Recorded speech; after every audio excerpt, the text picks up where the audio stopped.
اے اللہ میری اس ویڈیو کو دیکھنے والوں کو کعبہ بیت اللہ اور گنبد خضرا کی حاضری نصیب فرما۔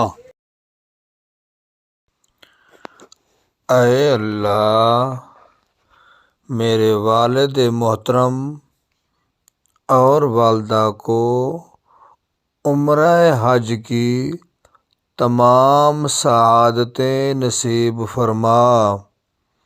اے اللہ مکہ مکرمہ میں جتنے زیارتیں ہیں ان کو نصیب فرما، اور گنبد خضرا کی حاضری کے بعد مدینہ منورہ میں جتنے زیارتیں ہیں وہ بھی ان کو نصیب فرما۔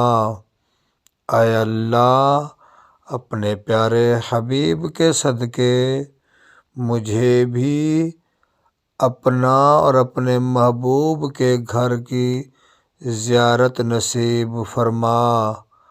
آمین ثم آمین آمین۔